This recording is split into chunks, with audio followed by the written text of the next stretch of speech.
May mga batang 90s ba dito? Kamusta kayo? Kamusta tayo? Alam nyo, sa totoo lang tayo may pinakamasayang kabataan. Tayo yung mga kabataan na napakababaw ng kaligayahan. Tayo yung mga batang batak sa arawan kahit napagalitan ng magulang, okay lang basta makipaglaro sa mga kaibigan. Di natin alam kung ano yung teknolohiya. Di natin alam kung ano yung cellphone. Di natin kilala si Coco Melon. Kontento na tayo sa mga laruan natin at sa kung ano yung meron. Tayo yung mga batang napakasimple lang ng kaligayahan.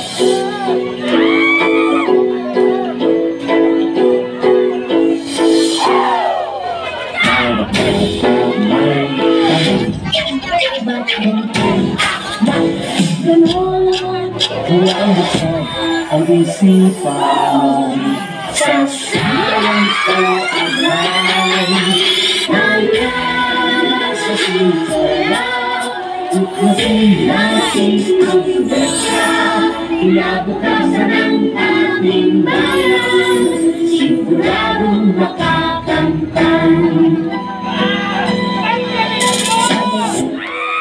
Nay, paglaki ko, gusto ko po maging guro. Ang Hirayang Manawari ay sinaunang katagang Tagalog na nagtataglay ng rhetorical na kahugan na reach your dreams or abutin mo ang iyong pangarap. Abutin ang tayong pangalaman. Gusto ko sisirin ang lalim ng dagat. Gusto kong akyatin ang tuktok ng bundok. Tuklasin ang hiwaga sa puso ko'y bumabalong. Nay, malapit na ako sa pangarap ko. Nay, isa na po akong galak na guro. Hiraya manawari, hiraya manawari, mga pangarap natin sa ating abutin. Ang kapangyarihan nasa puso natin. Hiraya manawari, ating abutin.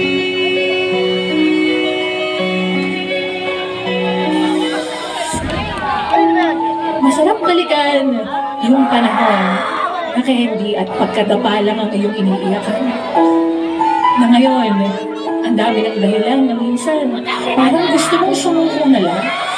Naaalala mo ba kung ilang beses ka pinagbawalan at pinagalitan ni mama?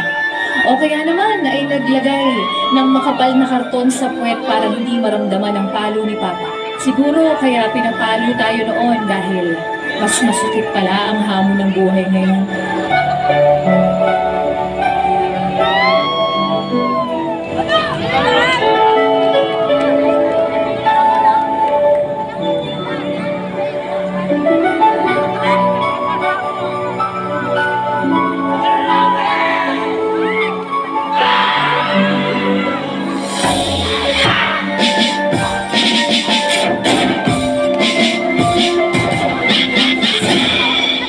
Para sa batang ako, huwag ka dito.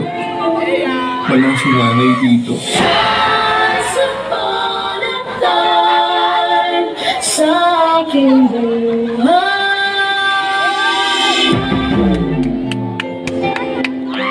Nay, kahit wala ka na, lagi kang nasa puso ko. Mahal na mahal kita.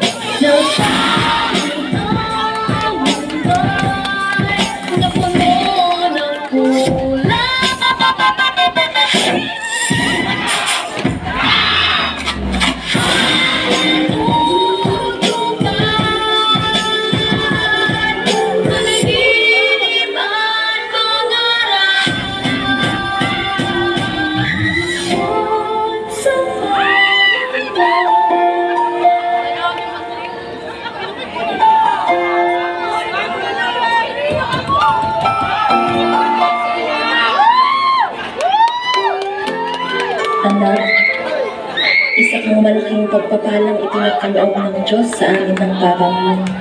Sana'y maalala mo itong mga bilin ko sa iyo. Hindi sa lahat ng panahon ay kasama mo kami ng papa mo. Darating ang panahon at kaming dalawa ay tatanda at babalik na sa ating Panginoon. Tandaan mo anak na ikaw ang pinakamagandang nangyari sa aking buhay. Mahal na mahal kita at hindi rin magbabago kahit kailan. Nagmamahal, Mama.